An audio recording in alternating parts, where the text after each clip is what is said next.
ഈ ഗോഡൌൺ കത്തിയിരിക്കുമെന്ന് നേതാവ് ഇന്നലെ വെല്ലുവിളിച്ചത് ഇൻസ്പെക്ടറും കേട്ടതല്ലേ? ഈ സംഭവത്തിൽ ഞങ്ങൾക്ക് യാതൊരു പങ്കുമില്ല. തർക്കമൊന്നും വേണ്ട. മിസ്റ്റർ ഗോപാലൻ, നിങ്ങളുടെ പാർട്ടി ഓഫീസ് ഞങ്ങൾക്കൊന്ന് പരിശോധിക്കണം. എവിടെ വേണമെങ്കിലും പരിശോധിച്ചോളൂ. വരണം.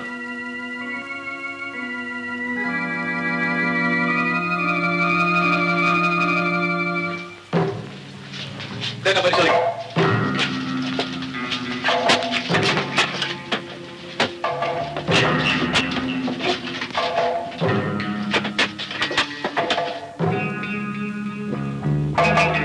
ഇതിനകത്തൊന്നുമില്ല സാർ. സാർ, വേണമെങ്കിൽ എന്റെ വീട് കൂടി ഒന്ന് പരിശോധിക്കാം. ശരി.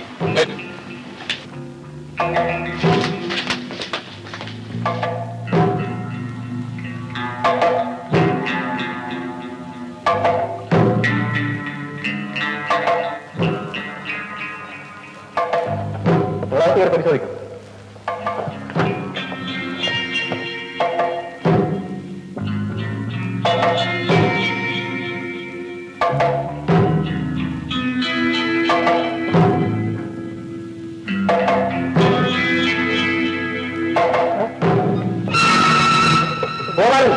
നടത്തിയിരിക്കണം സാർ. ഇത് ചതിയാണ്, ഓടിൻ ചതി. Please come with me.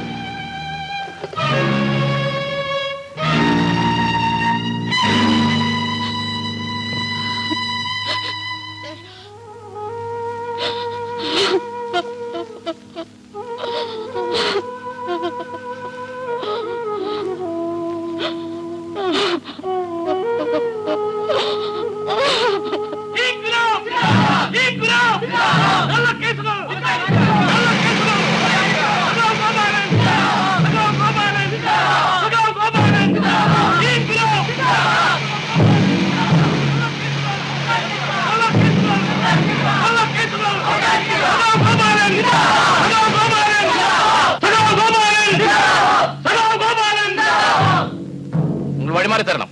ഞങ്ങളെ തടസ്സപ്പെടുത്തരുത്. ഒരു കുറ്റവും ചെയ്യാത്ത ഗോപാലനെ ജയിലിൽ കൊണ്ടോ ഞങ്ങൾ സമ്മതിക്കത്തില്ല. മിസ്റ്റർ ഗോപാലൻ, ഞങ്ങൾക്ക് നിയമം നടത്തണ്ടേ? ദയവ് ചെയ്ത് നിങ്ങൾ ഇവരെ പറഞ്ഞ് മനസ്സിലാക്കൂ. പ്രിയപ്പെട്ട സഖാക്കളെ, ഈ പോലീസ് ഉദ്യോഗസ്ഥൻ നിസ്സഹായനാണ്.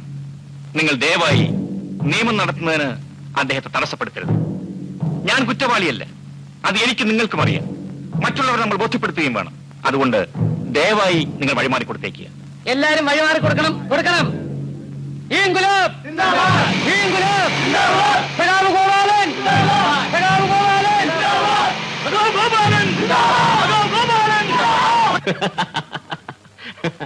ബുദ്ധി എന്റേതാണെങ്കിലും അത് പ്രയോഗിച്ച് ചേട്ടനല്ലേ. കൺഗ്രാജുലേഷൻസ്. കണക്ക് കൂട്ടിയത് പോലെ തന്നെ നേതാവ് അകത്തായി. നിരാഹാരമാണെന്ന് കേട്ടു. നടക്കട്ടെ. പിന്നെ നമ്മുടെ പൊന്നമ്മയുടെയും നാണപ്പിന്റെയും കല്യാണക്കാര്യം നമ്മൾ തമ്മിൽ ആലോചിച്ചെന്തായി? അവൻ സമ്മതിച്ചോ? Very good. എന്നാൽ നമുക്ക് ഉടനെ നടത്തിക്കളയാം. Okay okay. ആ നാണപ്പൻ ചെറുക്കന്റെ കൈ വല്ല കാശോ ചക്രം ഉണ്ടോ സാറേ? പിന്നെ കാശില്ലാതിരിക്കുവോ? അവൻ നല്ലവനാടോ. പാവം. പാവം ഒരു പൊണ്ടവന് എങ്ങനെ കൂടെ പോർക്കും? നീ പൊറുക്കണ്ടടി, നിനക്ക് സാറില്ലേ? എടീ, നിനക്കൊരു മേൽവിലാസം ഉണ്ടാകുന്നത് നല്ലതാടി. നേരാ സാറേ. പെണ്ണായാൽ മനുഷ്യനെ ബോധിപ്പിക്കാനെങ്കിലും ഒരു അന്തിക്കൂട്ട് വേണം. നാണപ്പനല്ലാതെ വേറെ ആരും നിന്നെ താലി കെട്ടിയാലും നമുക്ക് ഇതുപോലെ കയ്യാനൊക്കില്ലടി. അത് പറഞ്ഞാൽ ഇവളുടെ തലയെ കേറത്തില്ല സാറേ. എടീ പൊന്നമ്മേ, കതിർമണ്ഡപത്തിൽ കേറുന്നതിന് മുമ്പേ എനിക്ക് ദക്ഷിണ തരണം. അതിന് അവള് തന്നെ തരണോ? ഞാൻ തന്നാലും പോരെ? സാറ് തന്നാലും അവള് തന്നാലും കാശ് സാറിന്റെ തന്നെയല്ലേ. അന്ന് എനിക്ക് വയറ് നിറച്ച് ഡിപ്ലിക്കോസ് അടിക്കണം സാറേ. എന്റെ ഒരു ആശയാ. ഇത് നാണപ്പിന് കല്യാണത്തിന് എടുക്കാനുള്ള മുണ്ടും ഷർട്ടുമാണ്. ഇത് അവൾക്ക് സാരി. കൊച്ചമ്മ ഡ്രസ് തന്നു, അങ്ങനെ കുറെ രൂപയും തന്നു. പക്ഷേ ഈ കാർ എന്റെ കല്യാണത്തിന് തരുമെന്ന് ഞാൻ വിചാരിച്ചില്ല. ഞാൻ പറഞ്ഞിട്ടാ തന്നത്. ബില്ല് മാറി കിട്ടിയിരുന്നെങ്കിൽ കല്യാണമേ ഇവിടെ വെച്ച് നടത്തുമായിരുന്നു. അതിരിക്കട്ടെ, കംസൻകുട്ടമ്പിള്ളയുടെ അനന്തരവളാണോ പൊന്നമ്മ? എന്നാണ് മൂപ്പിലാൻ പറയുന്നത്. പക്ഷെ അതിന്റെ അക്കൽദാമ എന്താണെന്ന് എനിക്കറിയില്ല. ഇനി ചോദിച്ചറിയാമല്ലോ. ദാസാറിന്റെ പാചകമൊക്കെ അവളാണല്ലേ? അതെ. അതുകൊണ്ട് കല്യാണം കഴിഞ്ഞാൽ ഉടനെ വിളിച്ചുകൊണ്ടുവരാൻ പറ്റില്ല. എഞ്ചിനീയർ സാറിന്റെ അക്കൽദാമ മുടങ്ങി പോയില്ലേ? അത് ശരിയാ.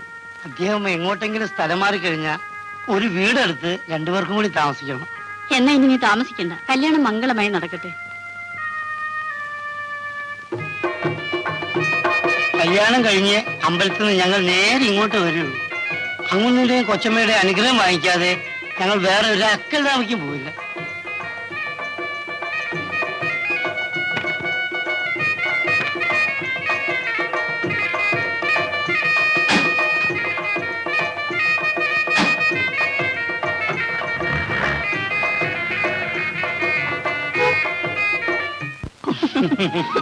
പൊന്നമ്മേ, അങ്ങൊന്നും കൊച്ചമ്മയും നിർബന്ധിച്ചുകൊണ്ടാണ് ഞാൻ ഇപ്പൊ നിന്റെ കഴുത്ത് താലി കെട്ടി.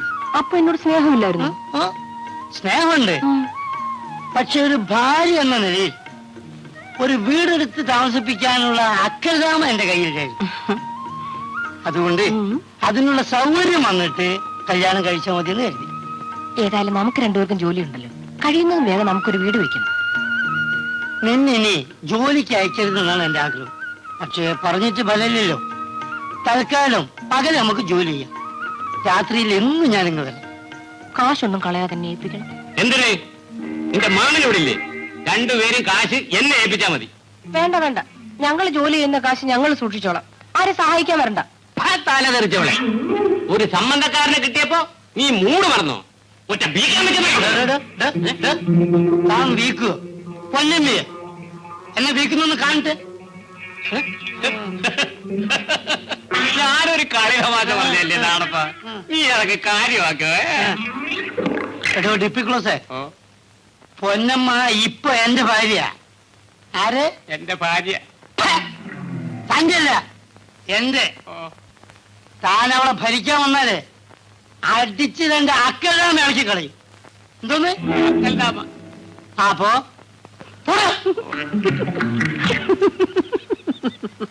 ഞാനവനൊന്ന് വരട്ടി നോക്കിയതാ. മോളെ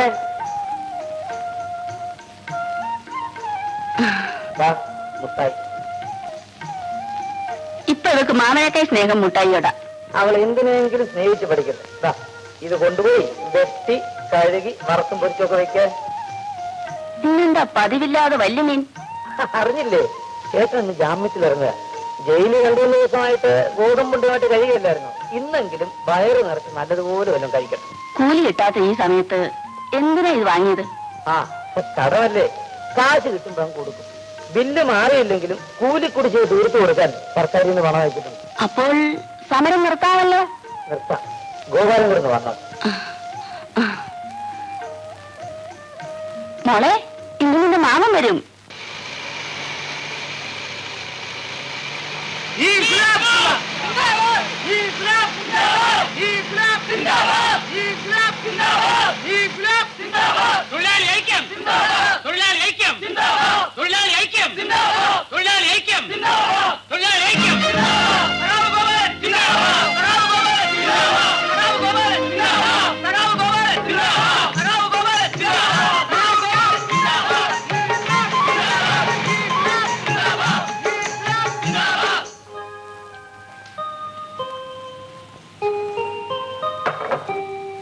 രണ്ടു ദിവസം കൊണ്ട് ചേട്ടനങ്ങ് ക്ഷീണിച്ചു പോയി.